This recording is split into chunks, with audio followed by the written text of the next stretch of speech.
Hey everyone, welcome back to another Top 5 Wednesday.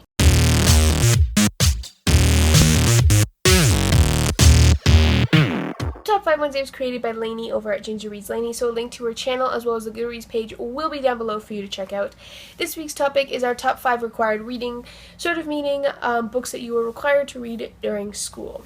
So let's dive in. So when trying to pick out books for this, I noticed I could have gone the more traditional route and picked the classics like Gatsby, 1984, Fahrenheit 451, things like that. So I only picked 2 of the more traditional classics, and the 3 other ones are more unconventional. Coming in at number 5, I have The Bloody Chamber by Angela Carter. This is a collection of very dark and twisted fairy tales. So you have The Bloody Chamber, Bluebeard, Puss in Boots, things like that. Angela Carter's writing is just lyrical, poetic, and sensual. It's fantastic. It is incredibly short, and you could sort of pick and choose the little fantasy stories that you want to read, but I would definitely recommend reading them if you're looking for something really dark and fantastic. Coming in at number 4, I have The Awakening by Kate Chopin. This is a story about a woman's sexual awakening, and it just follows this woman who has just been living this normal, mundane life, and she sort of realizes that she doesn't like that and has a sexual awakening, and you sort of follow her story. And it sounds incredibly boring, but it's not. Chopin's writing is just fantastic and beautiful. The story is incredibly mundane, but there's something to it that keeps you invested in the main character, and it was a lot better than I thought. I read this a few times and read it for a few different classes and enjoyed it immensely each time. Coming in at number 3, I have Dr. Faustus by Christopher Marlowe. This is the play version of Dr. Faustus, and I read this a while ago in high school with the audio playing in the background, and it is absolutely fantastic. The writing is more Shakespearean, so if you have a hard time with that, you'll probably have more of a hard time with this as well, but it's definitely worth struggling through for it.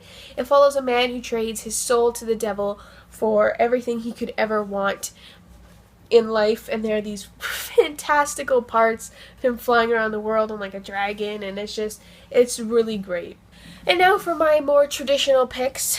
These 2 picks are literally neck and neck. One is not better than the other. I love them both so much. So that first one is Frankenstein by Mary Shelley. This is one of my absolute favorite classics. It's such a beautiful story. It's moral and philosophical. It's not a horror story. It's just great. You follow Victor Frankenstein and the monster's journey and how they overcome these moral and philosophical questions, and the writing is just absolutely beautiful, and it's got sublime undertones to it. I've read this book so many times for a few different classes. I think it was like 4 classes that I read it for, and I just loved it even more each time. And my last pick is, of course, The Handmaid's Tale by Margaret Atwood. If you've been on my channel, you know that Margaret Atwood is one of my absolute favorite authors, and The Handmaid's Tale is also one of my absolute favorite books.